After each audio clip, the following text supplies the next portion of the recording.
ဆက်ပြီးတော့အခန်း9ရဲ့ grammar နုကလေးတွေကိုစပြီးတော့လေ့လာကြည့်ပါမယ်နော်။ဒါဆိုရင်ကြည့်လိုက်ရအောင်။အခုအခန်း9မှာဆိုရင်ဘယ်စကားလုံးလေးတွေသင်ရမလဲဆိုတော့ပထမဦးဆုံး noun တွေnoun တွေကအရှိရအခန်းဒီမှာလေပြောခဲ့ဘူးတဲ့ noun တွေပဲเนาะအတိတ်ဘယ်က noun ဖြစ်လို့ခေါ်မယ်အဲ့ဒီ noun နေရာမှာဘာတွေထည့်လို့ရလဲအရှိအခန်းလုံးကပြောခဲ့လေအကိုပစ္စည်းတွေဒါမှမဟုတ်စီးစရာရင်တွေနဲ့ပေါင်းပြီးတော့ထည့်လို့ရတယ်အဲ့တော့ဒီနေရာမှာလည်းအတူတူပါပဲ noun တွေဆိုရင်ကိုတခုခုပြုလုပ်တဲ့အခါမှာသုံးတဲ့အကိုပစ္စည်းတွေပေးကြရင်စီးစရာရင်တွေရဲ့အနောက်မှာဒဲကိုထည့်ပြီးတော့သုံးလို့ရတယ်အဲ့ဒါအပြင်ကိုအခုအခန်း9မှာဘာထပ်တိုးလာလဲဆိုတော့ဘာသာစကားတွေရဲ့အနောက်မှာလေဒဲကိုထည့်ပြီးတော့သုံးလို့ရတယ်ဥပမာနီဟွန်ကဂျပန်စာလို့အဲ့ဒီကအင်္ဂလိပ်စာလို့ဒါဆိုရင်ဘာသာစကားဖြစ်တဲ့အတွက်သူတို့ကိုသုံးပြီးတော့တခုခုဥပမာစာရေးတယ်လို့ဂျပန်စာဖြစ်စာရေးတယ်လို့အင်္ဂလိပ်စာဖြစ်အစီရေးတယ်လို့ဒီလိုလေးတွေသုံးချင်နေဆိုရင်ဘာသာစကားရဲ့အနောက်မှာဒဲထည့်ပြီးတော့သုံးလို့ရတယ်အဲ့တော့အောက်ကလေးမှာကြည့်ကြည့်ပါနန်ဒေကိုဟန်အိုထားဘေးမတ်က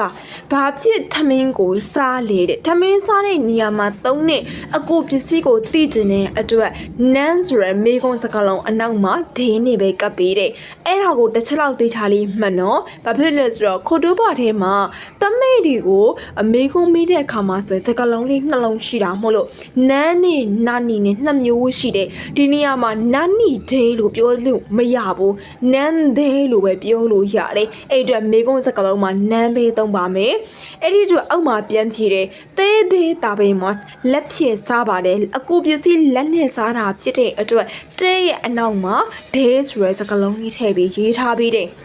နောက်တစ်ခုကနန်ဒေဒိုင်ဂကူအိအကီမတ်ကဘာနဲ့တက္ကသိုလ်ကိုသွားမှာလေတဲ့ဒါဆိုရင်သွားတဲ့နေရာမှာသုံးနေစစ်စရာရင်ကိုသိချင်တဲ့အတွက်နန်ဒေဆိုရဲစကားလုံးနဲ့မေးထားပေးတာလေဒါကတော့ပထမဦးဆုံးအခန်း9မှာသိထားရမယ်စကားလုံးလေးပါ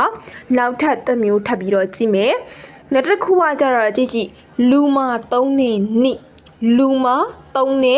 နိအဲ့လိုလေအရင်ဆုံးမှတ်မယ်အဲ့ဒီနိရဲ့အဓိပ္ပာယ်ကအားလို့ဘာသာပြန်မယ်အဲ့တော့ဘာကြောင့်မလို့အားလို့ဘာသာပြန်တာလဲဆိုရင်အောက်ကပတ်တန်ကိုအလွတ်ကြမယ်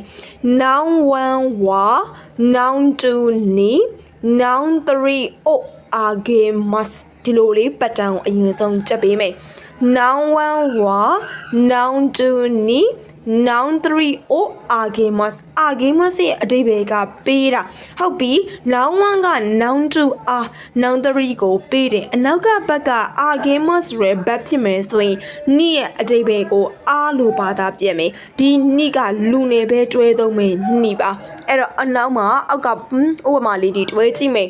ဝါဒရှိဝဟာဟာနီဟာနာအိုအာဂေမတ်တာကျွန်တော်အမေအပန်းကိုပေးခဲ့ပါတယ်တဲ့ဒါဆိုရင်ပေးတဲ့သူကကျွန်တော်ဖြစ်ပြီးလက်ခံတဲ့သူကဟာဟာဆိုရဲအမေကလက်ခံတာဖြစ်သွားပြီအဲ့ဒီတော့လက်ခံသူဖြစ်တဲ့ဟာဟာရဲ့အနောက်မှာနီးနေကပ်ပြီးတော့တုံထားပြီးတယ်နောက်တစ်ခု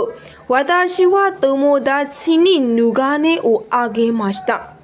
ကျွန်တော်ကတဲ့တငယ်ချင်းကမြင့်မှန်ကိုပေးခဲ့ပါတယ်ဟုတ်ပြီပေးတာဘယ်သူကပေးတာလဲကျွန်တော်ကပေးတာဖြစ်ပြီးလက်ခံတာကတိုမိုဒါချီအဲ့ဒီတော့တိုမိုဒါချီအနောက်မှာနီးနေကပ်ပြီးတော့တုံထားပေးတယ်ဒါကပေးတဲ့သူကကိုလက်ခံတဲ့သူကအခြားတစ်ယောက်ဆိုရင်အနောက်ကဘက်ကိုအာဂေမတ်နဲ့သုံးမှဖြစ်တယ်လို့နီးရဲ့အတိတ်ဘယ်ကိုအားလို့ဘာသာပြန်ပေးမယ်ဒါကပထမဦးဆုံးလူနဲ့တွဲသုံးနေနိဒုတိယနိလေးထပ်မှတ်မယ်ဒုတိယနိကလည်းလူနဲ့တွဲသုံးနေနိပဲအတိတ်ဘယ်ကကျတော့စီမဖြစ်သွားပြီသူလည်းလူနဲ့တွဲသုံးနေနိအတိတ်ဘယ်ကစီမအဲ့တော့ကြည့်လိုက်ကြမယ်သူလည်းပတန်လေးအလွတ်ချက်ပြီး noun 1 wa noun 2 ni noun 3 o မိုရာအီမတ်တာမိုရာအီမတ်တာကလက်ခံရရှိခဲ့တာ noun 1 the noun 2 စီမnoun 3ကိုလက်ခံရရှိခဲ့တာဟုတ်ပြီလက်ခံရရှိတဲ့အကြောင်းဒီတစ်ခေါက်မှာပေးတဲ့သူကအခြားလူကပေးပြီးလက်ခံတဲ့သူကဝါတာရှိကိုယ်တိုင်ဖြစ်နေတယ်ဆိုရင်ဒီဘတ်တန်လေးအတိုင်းကိုသုံးမယ်နိကိုဘာသာပြန်ရင်စီမလို့ဘာသာပြန်မယ်အဲ့တော့အောက်ကလေးမှာကြည့်ကြည့်ပါဝါတာရှိဝဟာဟာနီဟာနာအိုမိုရာီမတ်တာကျွန်တော်အမေစီမပန်းကိုလက်ခံရရှိခဲ့တယ် ဒါဆိုရင်ပေးတဲ့သူကအမေဖြစ်ပြီးလက်ခံတဲ့သူကဝါသားရှိဖြစ်တဲ့အတွက်နီကိုဒီနေရာမှာစိတ်မလိုပါတာပြန်ပေးလိုက်တယ်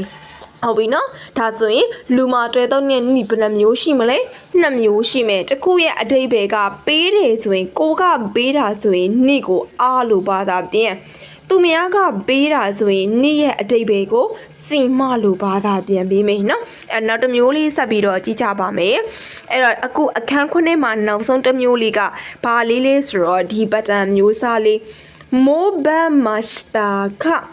မိုးဘတ်မတ်စတာခဒီလိုလေးအရင်ဆုံးပတန်လေးကိုချက်ပေးမယ်ဘတ်ကိုဘာဘတ်ပဲသုံးမလဲဆိုတော့မတ်စတာလို့ခေါ်တဲ့အတိတ်ဘတ်ပဲသုံးပြီးမယ်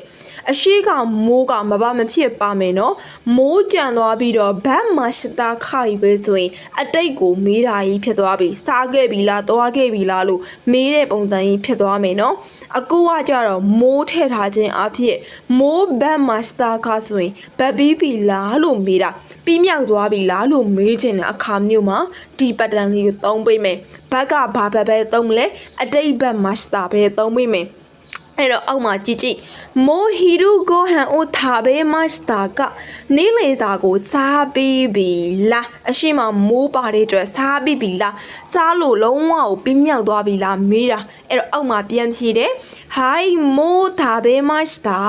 ဟုတ်ကဲ့စားပြီးပါပြီဆိုပြီးတော့ပြန်ပြီးတော့ဖြေထားပေးတယ်နော်အဲ့ဒီတော့မိကုန်းမိမယ်ဆိုရင်စာကြောင်းအနောက်မှာခါတဲ့အဖြေပြန်ပြီးခါကိုဖြုတ်ပြီးတော့ပြန်ပြီးတော့ဖြေပေးရမယ်အဲ့မှာတခြားတော့သတိထားမှာအရှိမမိုးကိုမကြံခဲ့စေနဲ့နော်မိုးကြံခဲ့ပြီဆိုရင်အတိတ်ပုံစံကြီးဖြစ်သွားမှာအခုပြောချင်တာကအတိတ်ကိုပြောချင်တာမဟုတ်ဘူးကိစ္စတွေပြီးမြောက်သွားပြီလားဆိုရဲအချီအနေကိုမေးချင်တာအဲ့တော့မိုးဘတ်မတ်စတာခါကိုတုံးပြီးရမှာပေါ့နော်အဲ့ဒါဆိုရင်အခုအခန်း9ရဲ့ grammar နည်းကလေးကိုနားလေသွားပြီလို့ထင်ပါတယ်နော်